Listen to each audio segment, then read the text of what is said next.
Josiah, quartermaster in Gear Talk program. Like he had also mentioned, we're going to be going over some of the influence and differences you're actually starting to see with the uniforms by the 1870s and 80s. So talk a little more about the uniform we're currently wearing. We're wearing the undress uniform of the Army in the 1880s. This is what they're wearing for everyday occurrences. They're going out into combat, if they're going to be working, or if this is their everyday wear. This is what the soldier would be wearing. As you can see, this is very similar to what they would have worn during the American Civil War. There are a few minor differences though. We'll start from the bottom up. There are boots. We're no longer wearing brogans. Brogans were used during the American Civil War. They're a bit more of a square toe at the bottom. They're actually a very low cut, even lower than this. Stopping around your ankle. It's really how high the boot can go. Moving up a little more, our pants, more or less the same as the Civil War, except for the color is slightly different. During the Civil War, they wore what was called sky blue. Look over a little yonder that way, that was more or less the color that they would have been wearing. But funny enough, when they actually switched to a more of a darker color, they didn't bother to change the name. So these are still also called sky blue. But they're slightly darker in shade. Our jackets we're wearing are called sack coats or fatigue blouses. These are more or less the same, but there are a few minor differences. You can see the difference between me and Josiah. One of the sort of main one is the Civil War had 4 buttons. We have 5. Along with that, the cut of the jacket is slightly different. And also you have different models as well by this point in time. Mine's an earlier model of sack coat from the 1870s. This is an 1884 model. It has a pocket. But more or less the same type of jacket. What the top part has was the kepi. Kepis were used in the American Civil War, but they weren't actually the main headwear a soldier would have been wearing at the time. At the time, they would have been wearing what's called a forge cap. It actually would a lot more, actually was a lot floppier. It had a little bit more space in between, so when you were to actually turn it over, it almost dropped down into a bucket. Now it's for actually when going out foraging, you can take food or whatever you can find and put it in your hat. Hence the name forge cap. But kepis were seen as a little more stylish. They were a little more sat a little tighter to the head, and we're just seeing they looked a little nicer. So they were either private purchased or by some regiments they were issued out. But by the end of the American Civil War, the kepi had beat out the forge cap, and by the 1870s, was the main form of headwear that these soldiers were wearing. Our equipment we're currently wearing our belts. All you can really see is a U.S. plate on the front, and then we have our bayonets. At this time, bayonets were more or less obsolete. They've been used for a very long time, before the 1878. But as you saw at that rifle demonstration, rifles have really made it so you don't want to get close enough to actually stab with the bayonet. Why? We're getting into close quarters combat, we can shoot a guy at 1,000 yards away. So more or less here for ceremony, guard duty, or more importantly, actually guarding against cavalry. Most of the time, you're stationed out west, 90% of the army is of this time, and you're fighting the Native Americans. They use horses quite a bit. If you were surprised by a bunch of Native horses, the best way to fight against them is with having a bayonet to ward off possible charges or really being able to fight against the horse and rider. So that's really what they're mainly used for. Our last bit of equipment is our receiver cartridge box. Holds around 20 rounds of ammunition.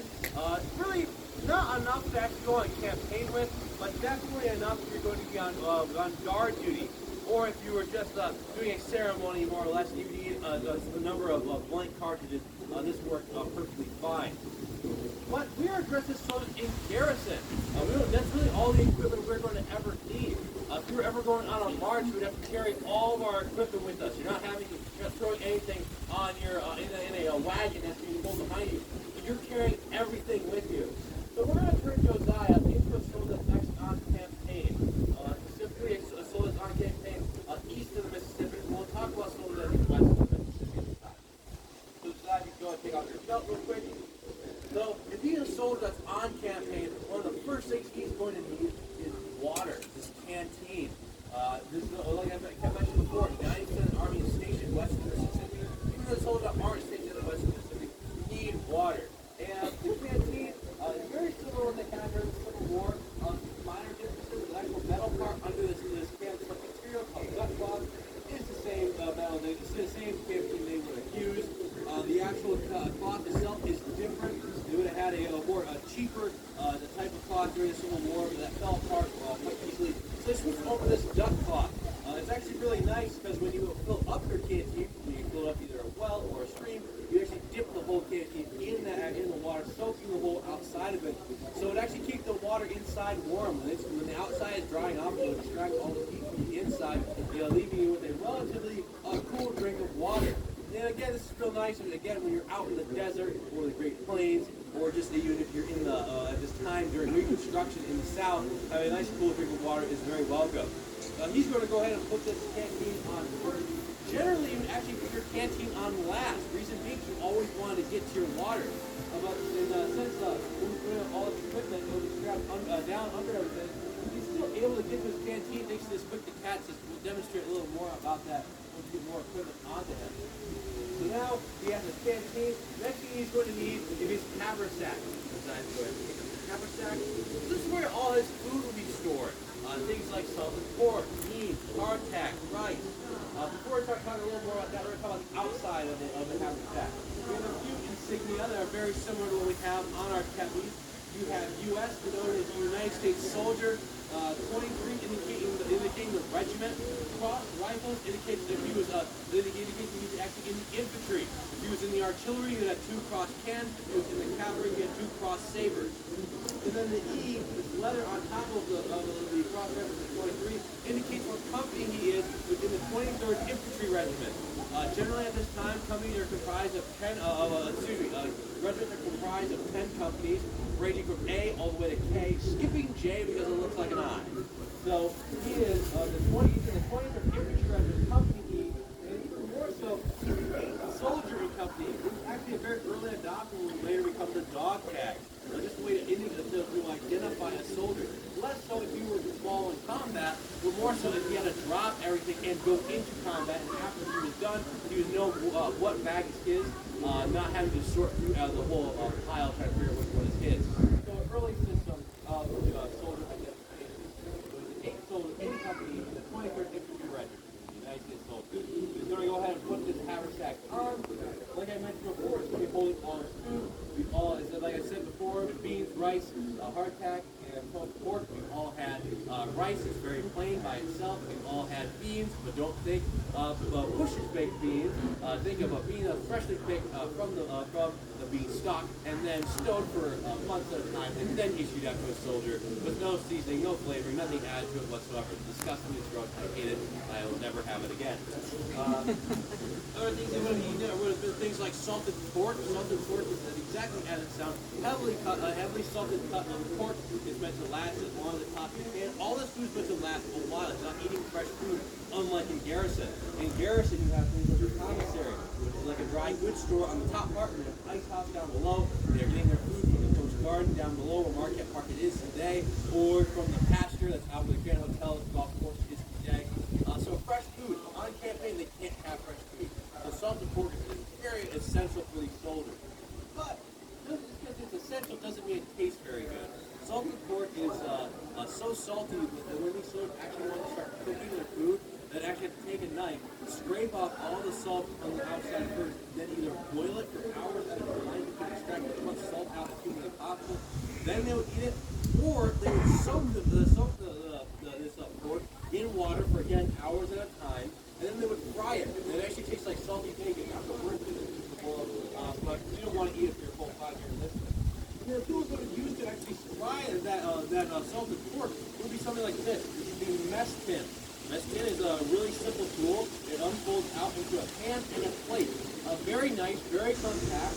The Army actually liked these so much they had a variant of these of some sort from really the 1870s all the way up to World War I, even past that, going into World War II. You're even seeing these in Korea. You're even seeing not this exact variant, but something similar to this even in Vietnam. These are very simple tools.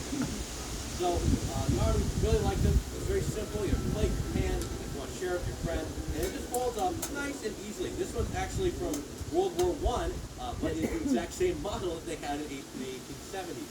So this is still correct. But this all goes right there. The last bit of food we have some. We have a little bit left. But the last bit of food I mentioned was hardtack. Hardtack sounds Exactly as it is. It's very hard, and it's basically a cracker, more or less. This is a very small final piece. We forgot to grab the new one today. But imagine this is the corner, and it would kind of go out more like this, and be almost like a plank darn near. But these things were so hard that there's many accounts of them actually trying to bite into them and breaking their front teeth. What they have to do is either use their back teeth or use the butt end of their rifle to break these up into small chunks like this, and then dip it in their coffee or their water just to make it somewhat able to eat. You can kind of hear that this is very hard. Yeah, you don't want to use your front teeth for this. But this is basically, so the Army like these because they're really cheap to make, and also the ingredients are really easy to source. It is two ingredients, water and flour. And all you do is you bake it to make it until all the water is extracted out of the flour, turning it into this new, very hard substance that things don't really want to eat, including humans. But the one nice thing about these is they basically last forever. When I mean forever, I really mean that. By the 1870s and 80s, soldiers are eating a hardtack from the Civil War 20 years prior. They're still eating that food. Even more so, we have hardtack from the Civil War you can still eat today. We actually have in our Heritage Center a piece of hardtack found in a soldier's haversack from the 1870s that was found that is still good to eat now. I wouldn't recommend eating it. It probably tastes like mothballs, but it is still somewhat edible. We'll go ahead and hand this to Messiah to demonstrate how you properly eat this.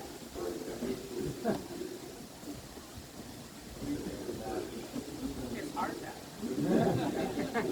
That is in fact hardtack. So, all that food will be stored in here along with other utensils, your fork, your knife. They're also actually having little pockets for your utensils. And just so they're starting to realize that germ theory is a thing, and you don't want to have to throw all your food, all your utensils in the exact same spot. Because at this time, germ kills the armies quite a bit. So they're trying to realize germ theory. But overall, all the food is being held in their haversack. So, now he has his water, he has his food, but now he has one more thing he's going to need, and that is his ammunition. He is a soldier after all. And that would have been held on something similar to this. This is called the Mills belt. But before I start talking about the Mills belt, I got to talk about the Palmer brace system. The Palmer brace system was adopted after the American Civil War, actually for those new rifles. Since the Army is switching over to these cartridge weapons, they need new ways of actually holding their ammunition. Having a big cartridge box hanging off your hip behind you isn't going to suffice anymore. So the new Palmer brace system would actually use the belt that we're currently wearing. It actually would have had two loops on the top. Those two loops would have been connected to a suspender system that went over your shoulder, and they would have had been connected on your back to your haversack, an extra bag, your blanket bag, and a bedroll. Your ammunition would have been held in two actually larger style McKeever cartridge boxes that hold 40 rounds, 40 rounds, 40 rounds. Would be sitting right here in the front. And the idea was that it was all one piece. So if you were going to go on campaign, you could throw everything on all at once. But there was a bit of an issue. Let's say you wanted to go on guard duty, you needed some ammunition. Well, you're bringing everything with you to go on guard. You can just stand around for a while. This is incredibly uncomfortable. Some people don't really like this very much. But also that, the actual cartridge boxes that they had on the front, there's a bit of an issue. There's a lot of weight in front, almost 10 pounds of weight. So if you're starting to go into combat and you're slowly burning through all your ammunition, eventually all the weight that's in the front is slowly going to start dissipating. All the weight's going to slowly start transferring to the back. So now all your weight is sitting in your back. It's very uncomfortable. But along with that, even more so, these loops were actually oiled. There was actually a way to try to get these again, so you can actually pull out your cartridge a lot easier when you're fighting. But most of these soldiers, again, are stationed west of Mississippi, out in the desert on the Great Plains, which is incredibly hot. So your loops, with all those nice oils in there, start to melt and actually melting to your cartridges. So there's plenty of accounts of these soldiers going to their ammunition and it getting stuck when they're in the middle of combat. Not a great thing to have your basically losing all your ammunition at once. So these soldiers quite wisely start throwing out their Palmer brace system. Sometimes they actually keep these belts as well. But then also, what they end up doing is start building what are called prairie belts. They take a belt such as this one and start sewing loops onto it. Think of almost what you would see John Wayne wear in all the cowboy movies you saw when you were growing up. Similar to those, but eventually the Army of change and modernization actually sees that idea and thinks it's a great idea. So they contact these Mills the Mills belt. It's more or less a military issued version of those prairie belts. All of his ammo is spread out amongst his waist. He's holding about 40 to 50 rounds. And that's definitely as much as you possibly need. There were a few early versions where you could actually stack the two belts onto each other, and you could have 100 rounds of ammo, but actually it really limits how much you can move around. Soldiers didn't really like that, so they never used it. They simplified the version. They tried actually making it so you could hook it up into a bandolier going across your chest, so you had like the cowboys. Soldiers again didn't like it so much, so they never used it. Army once again simplified the belt into what it is, what you see right now, all the way to spread out among his body. You'll see, he's strapped down his canteen and haversack, so he's running around. He doesn't have everything flopping around. That was the problem with those old canteens. Well, you didn't have these quick detach systems that we showed earlier, so you had to leave it on top. You always your canteen flopping everywhere. But now you have your haversack and canteen firmly strapped down to your body. You don't have to worry about those flying around everywhere, getting in your way. Very nice, very intuitive design. But now he more or less looks like a soldier that's going into combat. I promise you I'd make him look like a soldier that's on campaign. We need one more thing termed in that, and that would be his blanket bag. This would basically be what he'd be using to hold everything he possibly would ever need. He has a place to sleep in here. He has extra clothes. He has extra munitions if he can't fit everything onto his Mills belt. He has personal items that are in here. Everything would be stored in the blanket bag. You'll have to see again, same insignia. You have it as haversack, 23rd Infantry Regiment, Company E, United States soldier, and he's an 8th soldier in Company E. So we're going to quickly throw this on him, and we'll talk a little more about what's inside and on top. There we go. So on top of the blanket bag, you have your shelter half. This white part right here. Note that I said shelter half, not shelter whole. The other half is with another soldier, spreading out the weight amongst two individuals. And at the end of a march, you would both put your two halves together. You have one big old tent. You have your tent stakes. You have inside the shelter half. You have your overcoat. You have your overcoat and you have your overshirt. Your overshirt would go under your undershirt, but under your fatigue blouse, and your overshirt, overcoat would go over all of that. So hopefully you stuck along with me on that one. So all that would have been held within here. Again, even though most of these soldiers are stationed in West Mississippi, they would still want their greatcoats, especially if they were stationed, let's say, Montana, where it gets incredibly cold. You'd want an extra layer. But even if you were in the middle of the desert at night, it gets cold. If you get too hot, you can just use it as a blanket normally, or even as a pillow. You wouldn't bring one along with you. You just gotta keep in mind, a soldier's taking anything that he takes with him, he has to carry. The more things he brings with him, more personal items, the more weight he has. These could range between 40 to 60 pounds each bag. So you really had to pick and choose. Are you going to take your writing utensils to write home? Are you going to take your Bible with you? Are you going to take a sewing kit? It really depends on what you want to have, or what your mission is going to be, or where you're going. But everything, all personal items and anything of importance would be held in the blanket bag back here. But more or less, Josiah now looks like a soldier that is going on campaign east of the Mississippi. The reason I keep saying east of the Mississippi because he's missing really two items. And that would be because he's dressed as a soldier that would be going down to Battle Creek. Men from the Company E that was stationed here. They'll be going down to Battle Creek to train the rest of the 23rd and also the National Guard. If he was ever sent out west, he was gaining these extra two bits of equipment. First, you would have gaiters that actually go over his leg down here. Like I pointed out before, these boots really only go up to really little past your ankles. So what you don't want to do is have good rocks going into your boots. You also don't want to, if you're going to thick brush, cut up the bottom of your pants. These are also your dress pants as well. Doing double duty as your fatigue and dress pants. You want them to look nice as possible. And also just a way to more or less keep the bottom of your leg protected from cuts, scrapes, bruises, really anything of that sort. The last bit of equipment that you would have had out west would have been what's called a campaign hat. These teppies don't stay on your head very well. They more or less just sit on top of your head. They're not like a normal baseball hat that we get today.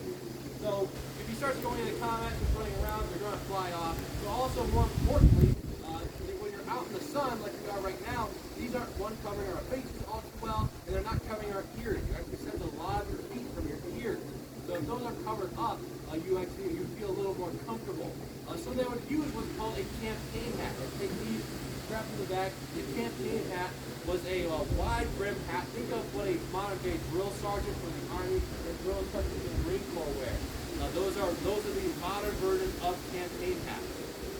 Very good, very nice piece of equipment. The soldiers actually really took a lot of pride and joy in those hats. But more or less, that's what a soldier would look like on campaign. You can really see a theme here, where we go from a soldier that looks like he's from the Civil War, like I'm wearing leathers, I don't really have a lot of canvases on me, to a soldier that has actually a lot more, instead of just blues and blacks, more blues and earthy colors. This actually is a trend you start to see move on even past this going into the Spanish-American War. We're starting to actually ditch these blue uniforms. We're going away from this old army of militias and volunteers who are fighting in big block lines to a new modern standing army where they're fighting in small units, so using small unit tactics on a larger scale of the battlefield.